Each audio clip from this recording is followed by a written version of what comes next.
Dinner with Friends podcast. Y'all hungry?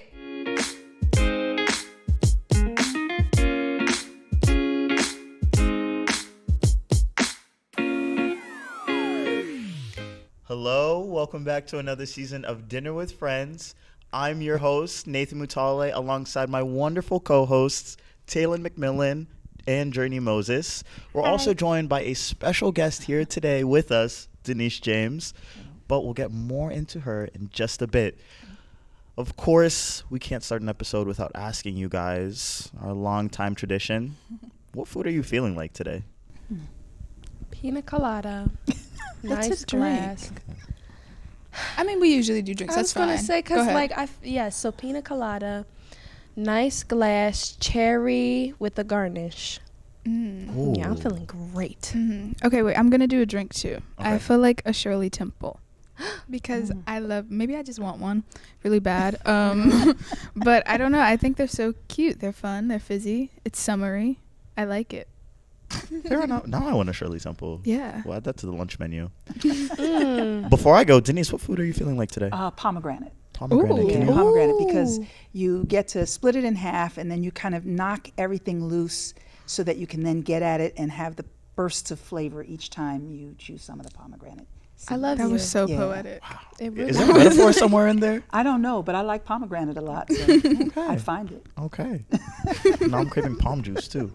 Me personally, I'm feeling like Hawaiian pizza, and that's only because we just had a very impassioned conversation about Hawaiian pizza in the control room. Yes. Does And that mean that there is pineapple on your pizza? And pineapple ham. How do you feel? Oh. I'm a New Yorker, and you New Yorker, you Oh, you heard the cannot put accent? pineapple. I'm sorry. This is your food. from I'm a sorry. native New Yorker. Your food. I'm thinking we find a new guest. Guys, we are like I don't know, a that's minute just me, into though. the episode of the second Just- season. Let's see. We can't right now.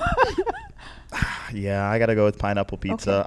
It's such a controversial topic, but for me, we were just saying, it's one of those things that you either have the taste for it or you Yeah. don't. I love sweet and savory, and I think that is just the perfect blend. But yeah, And I'll it's give it unique. another try soon. You're unique. You But- are so special. yeah.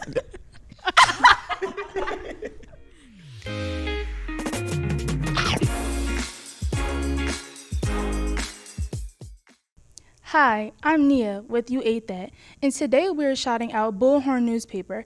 This is a student-run newspaper that has the goal of amplifying the youth voice by giving them a platform to express their opinions and thoughts.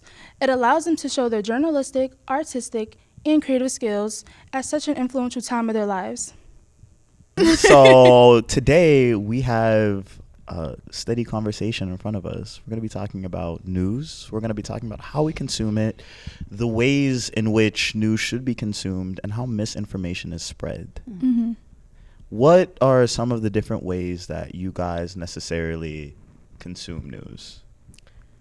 Ooh. So I've told y'all about this fish, the Mm. bikini bottom fish. They'd be like, breaking news. Mm. So I get a lot of my news from said fish. Oh. On what Um, platform? TikTok. Wait, Yes. whoa. Bring. Yeah, what? Bring. Uh-oh. Oh, excuse. Yeah. Look, I don't have time for this right now. Taylor, I'm in the middle of a. on. I'm sorry. I have to go, guys. I'm sorry. It was takeout. Oh, you should've that's started with fine. that. Yes. Guys, do you want to guess what's in here?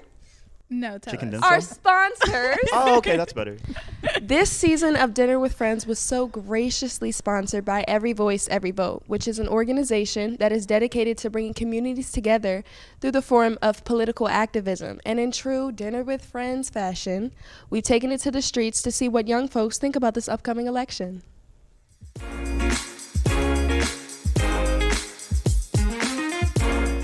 So today I am joined here with Eric Thomas. Medina Oyufusi from Mural Arts Philadelphia. Tiffany Tavares. So my first question is, what do you love most about Philadelphia? I love everything about Philadelphia. This is a city of so many different vibrant communities. It's a really art-based city. It's a city where there's a lot of communication between disparate groups and strata, and I think that's really important for the health of a city and the health of a nation. What I love most about Philly, I'm not actually native from Philly, but what I've loved is coming here, and when you find your community latches onto you like a family, and they'll just support whatever you do. What do I love most about Philadelphia? First of all, there's a ton of opportunities to civically engage. There's that. But also, I would say the heart and heartbeat of the city and the people are aligned, and you can feel that in all the interactions you have, both individually but also collectively with the different communities, different zip codes, and I love that about Philly. What is something that you feel the government should do to promote more civic engagement? Oh, well, bring back the Works Project Administration, put people to work creating public art that is connected to our history and our stories, so that people understand the connection between their work product, what they see around them, the beautification of the city, the space, the state, the country, and economic survival. On a more personal level, how do you participate in civic engagement? So I participate in a lot of different ways. So either getting involved politically, voting is one way, but outside of Mural Arts and the work that I do with Mural Arts Philadelphia, I have my own group and business and everything that amplify independent musical artists called Stumble Media Group. And right now we have a series in Love Park every first and third Friday where we pay the artists to come out with DJs, live music, and then we also give free vending opportunities to any local businesses or entrepreneurs. What does love mean to you? Oh gosh. I think love means, I don't know. Love means listening and care, patience, and authenticity, expressing oneself, expressing what you want and what you value. I don't know. That's not a very articulate answer, but love is very big, and very bold, I think. I think love can mean a lot of things, but specifically, I think it's just a show of mutual respect, honestly. Because if you truly love somebody, you're going to respect them in the ways that they deserve and the way you would like to be respected. So Love is, I think, trusting someone to not break down who you are, even when they know everything that can. I couldn't have put that any better. I really couldn't have. Thank you very much, Tiffany, for joining us today. Thank you and the incredible Love Now Media team. Y'all are killing it. Now we get to the real meat and potatoes of the conversation, food for thought, where we sit down and discuss news and how we consume it, and what better of a person and an expert to bring in that insight than Denise James. Well, thank you. She is a professor at Temple University as well as a former reporter for 6 ABC for over 20 years. Yes. Denise, what was it like being out on the field and reporting the news firsthand?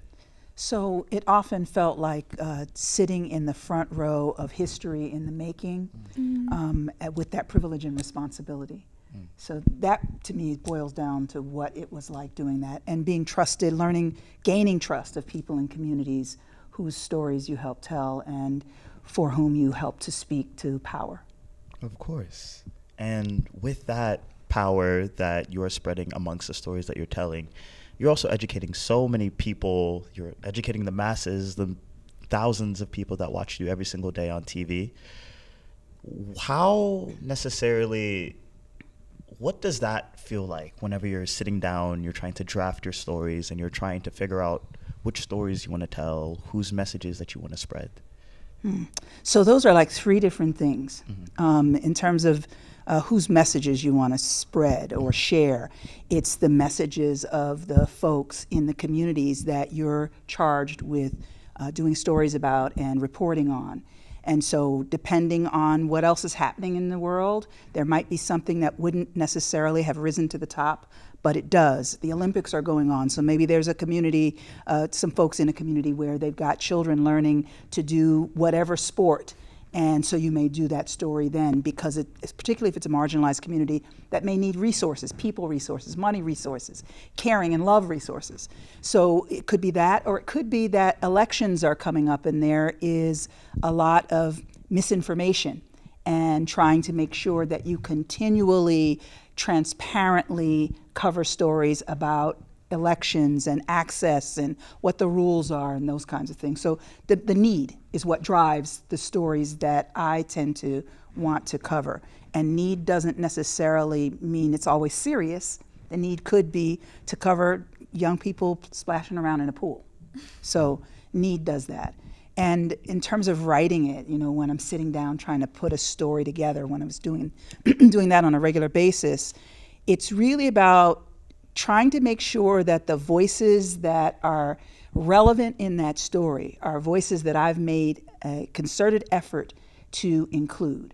So if it's a story about school, I may need to, what are some of the voices that might be involved in that? And you guys, who might you want to hear from? Students, that's a voice. Who else? I would say parents. Parents, exactly.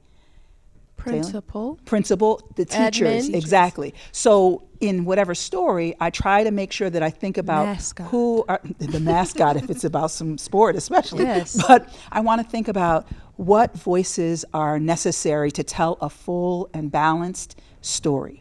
And so that's how I try to decide who to speak to or speak with. And then if they're not available, in transparency, it's important to reference. We tried to talk with someone from the school. Either it was too late or there's no school because it's summer or whatever the reason is, we weren't able to include them, so that people can make up their own minds about the information that has been shared with them. I have to trust that the listeners, viewers, readers, that the audience has the ability to make up their own mind about what has been shared with them. It was such a well-spoken answer. Now, I've asked you what it's like to be a news producer. I want to ask you what it's like to be on the other side of that coin, a news consumer. And I also want to ask you guys this too. Where do you guys get your news from?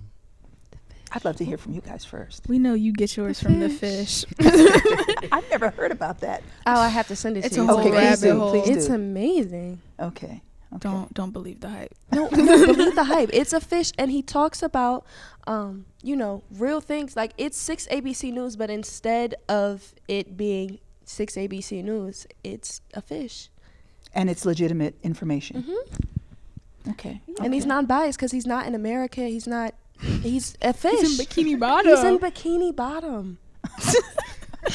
Well, I get mine.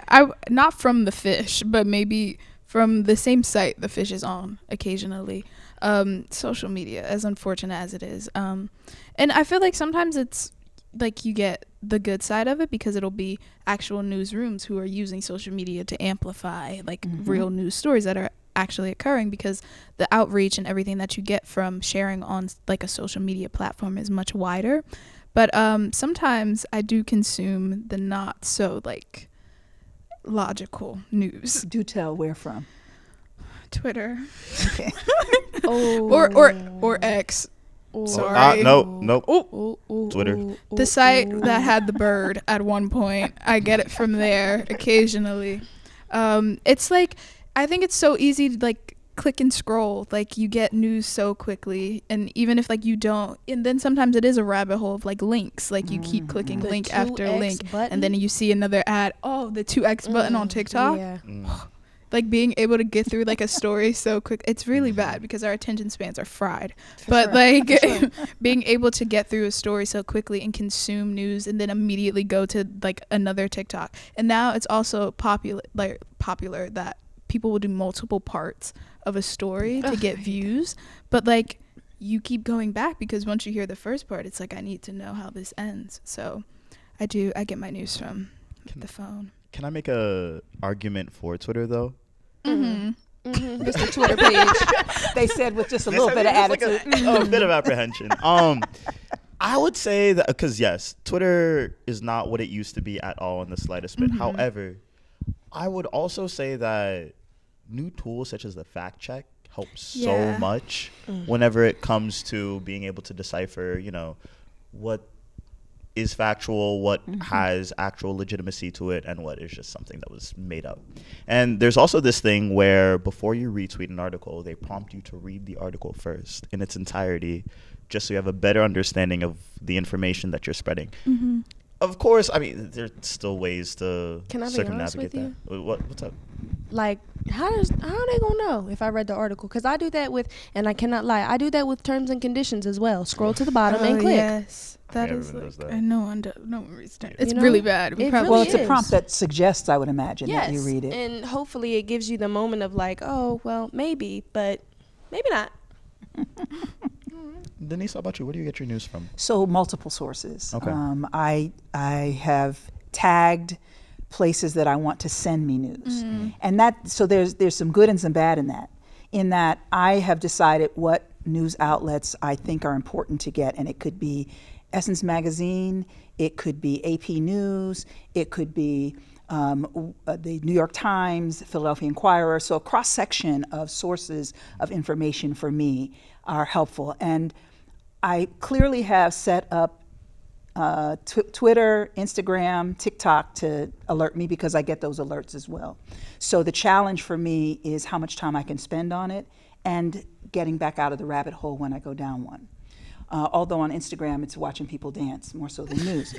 But yeah, that's how I consume news from multiple sources. And I also try to find out if there's a secondary and tertiary source that's talking about and saying the same thing. Facebook, I tend to stay away from to get news. I go to Facebook to find news. What do you mean by that? Yeah. If there's a story that I'm interested in pursuing, what are people talking about? If it's about, let's say, Temple University starting in a couple of weeks, and there are sites where parents go on, and so I look to see what are the parents Facebook. concerned about? What are they asking about? And if there's something there that I need to pursue or Oh, it's like suggest that data students collection.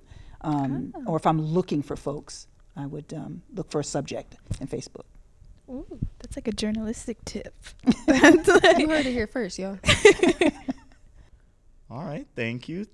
Now, I do want to ask, because we all have them, you kind of touched on it earlier, what are your news guilty pleasures? Because Is there anything guilty about news? Yes. I would say that there's Some news that like Fake news. fake or like a gossipy Yeah. news that like you like. Oh, the schmeesh. You know, it's not like really good for like actual news spreading and like journalistic integrity, but like you read it no matter what, like a BuzzFeed article or something. I would say BuzzFeed is a legitimate news source to an extent. To an extent. Okay. Like they cover. Yeah, they're like out if you want there. to find out, True. you know, But that's not the ones I Barbies read. from the last Yeah. Yeah. 20 years. I was gonna say like Des Moines, Ooh. Daily Mail. Oh yeah, Yeah. like a celebrity Wait, gossip Daily site, Mail's too. not. I mean, well, what they They report are- on, it's like The sources aren't Madonna vetted. stuns Yeah. in new selfie. Daily Mail is yeah. The question is, are the sources vetted? Like, Okay. do you know how legitimate the sources are? And if you Right. don't, then it's one where you know it may or may not be accurate. It's part of why I don't lean on Facebook. Understandable. Sources such as TMZ, such as Daily Mail, so on and Oh. so forth. Yes, I which- look at The TMZ. schmeesh moon. Oh, just- what do you look so- at on TMZ? Whatever they're talking about. I don't go and report it. I don't tweet it. But I kind yeah. of enjoy it unless they're, being mean to somebody Fair enough. that I like. You know what I wonder about the TMZ? When they report on celebrity passings, how do you do that so fast? How do you think? They do it. How do you think they do it so quickly? They do it. Oh, They have people There's write no- obits early when they know somebody is. They often have obituaries Okay. ready to pull and add whatever the latest thing is. You think about some people who are aging in this community here who are well known. Yeah. I'm not going to say names because I'm not going to do that, but I bet you could call the different news outlets, and if they were to be transparent about it, Yeah. they'd say, oh yeah, I've got the obit for this person, that person, and this person. Whoa. And then they would add kinda something to it, morbid. including Yeah, it is. how they passed. But yeah, they've already lined up what they did, what they contributed, if they're notable folks. They're definitely some. I know, right? I don't want to know who got my obit. Wow. Yeah, could you They can keep imagine? Like, that. and then like the I people wrote who my it's will in my about notes probably app. don't. Yeah. And then they'll go and I don't know interview if that's family credible. members. Oh, You know. no, it is credible. I wrote Beforehand. it. No, they'll interview family members. Like if it's for the newspaper, Uh-huh. they may interview some family members and friends for reactions Oh, okay. to add on to the bulk of what the person's life has been about. But no reactions. I'm not Right. going to get the reaction Right. to somebody passing away before they pass away. Right. That would I don't want that Wow. kind Yeah. of karma. Not at Yeah. all. Oh, God. Well, I mean, I think there are some aspects of news that aren't necessarily the most glamorous, such as that. There are also, and this might be fantasized greatly, but have you seen Nightcrawler? I have not. Is that I've scary? seen Nightcrawler. It's the movie with Jake Gyllenhaal. Gyllenhaal. Is it scary? Not necessarily. scary. Well, the It's a- title sounds scary, so I wouldn't watch it. I'm just saying. It is. It's this guy who shows up. Who he listens to police scanners, and he shows up and he records the events as they occur, so he can go and sell them to news stations. Oh. Now, as someone who's worked in the industry, is that something that actually happens? Well, we have scanners, so we can hear it ourselves, and it wouldn't necessarily need to pay people for that. But what we used to do a lot was paid. Whatever few people captured something that was valuable, seen as valuable in telling the story. These are the video news platforms. But now everybody's got a camera, so you're still paying people, but probably not as much Okay. for capturing things. Okay, and nothing to the extent of Jake Gyllenhaal going and causing some events himself just to make money off of it. Not that I'm aware of, but I can't, say that never has happened and wouldn't happen, but Yeah. not that I'm aware of. Okay. I know somebody that would do that. This is why you can't get your source of information I'm from not going Hollywood. to. Because I'm I sitting here didn't know thinking, that. what if that's true? But Yeah, who knows? like Who knows? somebody Maybe acting Is life out imitating there. art or art imitating life? I mean, I think life Ooh, does that's- imitate we art, have to have a and art conversation. imitates life. Mm. Because you bring a good point. Like Yeah.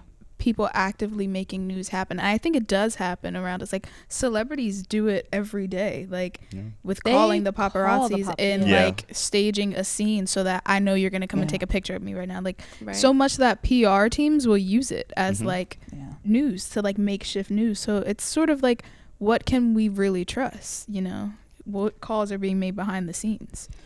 Well, there are a lot of folks who take the job of being a journalist extremely seriously.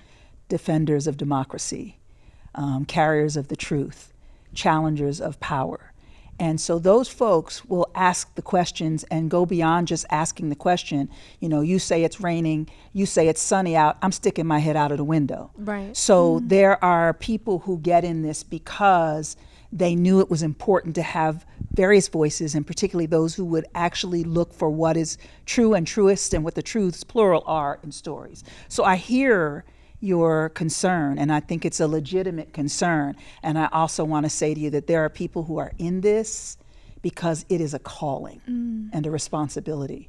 So know that there's some of us out there like that. Yeah. All right.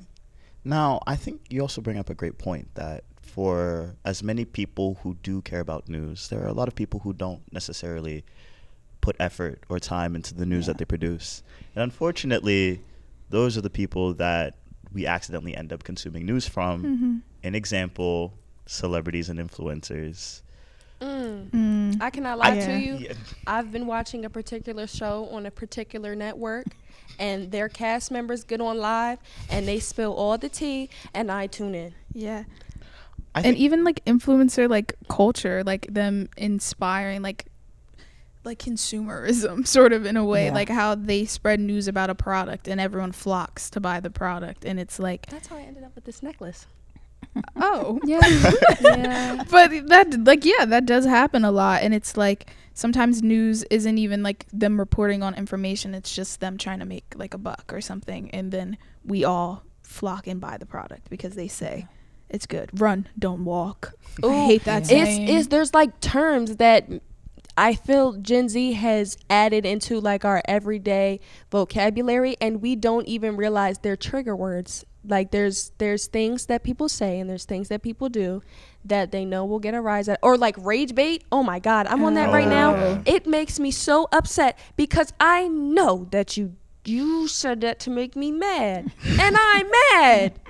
I think that's a huge, and you bring up a great point. I think that's a huge part of politics right now, rage bait, Yeah. talking heads who No, go on yes. Twitter, who go on these networks, and they're purposely making people angry because they know that that's going to bring them in, bring views for them. Yeah. Yeah. Yeah. And for some, they are using, it seems to me, it's being used to drive people to one direction or another with the election. Oh, 1,000%. Mm-hmm. Yeah. How do you even combat that? Like how, Yeah. I mean, as a obviously journalist. you start by turning off the TV, or at least that's what I would do. I don't necessarily know if that's what you, have a TV. but you start by turning off the TV and ignoring those sources. But how do journalists, and this is more so a question for you, combat people who are just going on air and on social media specifically just to incite hate? Well, in terms of inciting hate, you got to keep producing stories about what the truths are. And as well, I try to educate my family in the text threads. I try to educate my family about how to discern what's true, what's not, or to know that it's okay if you have a guilty pleasure that you want to go into, but just know how to discern what's true and what's not. And if you don't know how to fact check, call people. You know, like when people have certain mental illnesses, they say to them, look and see if anybody else is reacting to the same thing you're reacting to. The voice that you think you hear, is anybody else reacting to that? So call other people, reach out to people who you know you trust, to really exercise some discernment and see what they think or where they got their information. So compare sources. So I just try to educate as a journalist. I try to educate the people who are in my circle of reach if they aren't already folks who know. All right. So using tools, the tools available to you to educate. We just did a series specifically on AI and how people are using artificial intelligence specifically to produce news, write news, among other things, but news being one of them. Make songs. Is AI something that you see to be a helpful tool in producing news and ensuring facts are correct? Well, it's not my fact checker because you don't necessarily know how up to date each one of the AI platforms is. However, it helps break down things. It helps group information. It helps you pull information from various sources. So I do think there is a place in news for AI. We're still figuring out what that is. I don't think it should write for people because it doesn't have heart yet. Now, who knows what it'll have 10 years from now, 5 years from now. But it doesn't have heart. And you need heart, and you also need to be able to make corrections that you see. So you need people to deliver news so that if it said she is dead when it should be she is not dead, AI may not notice that, but a person will notice that so that you can reduce harm, because part of a journalistic commitment is to minimize harm. So from my perspective, AI can't be relied on to discern everything about news. Do they have AI anchors delivering? Yeah, they are. But that I think it needs to have people as part of it. So yeah, there's room for use of it, and there's a need for guardrails. Okay. Now, this might be a hard question to answer, but as it stands right now, do you think AI holds more pros or cons in terms of producing and spreading news? I don't really know. I go back and forth on any given day. And so I think it's why we've got to, one, we can't put blinders on and pretend like AI is not going to be a part of so many things moving forward. It's already a part of so many things. I think the guardrails are so that we can look and see what works, what doesn't work, what does good, what does harm. So, and in journalism circles, it's not something that people like to talk about because in part people don't want to lose jobs. Yeah. And the other part is you don't want to get things wrong and have more damage done to an industry or a business that is already being questioned and trust has eroded and you're trying to rebuild trust. So AI, I don't think can help rebuild the trust.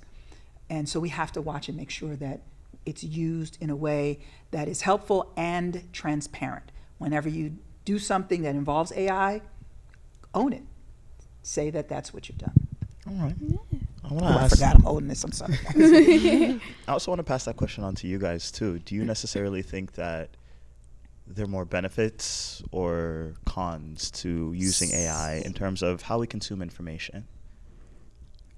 specifically regarding news or just information in general? I mean, I would say with like a news lens, like yeah, with the news regarding lens. how With you a consume news lens, I fear there's not much that AI can do just because news happens, because people do things, people tell things, people hear things, and that's how news works. That's really all that happens. AI, the only thing I could see it really providing is a picture.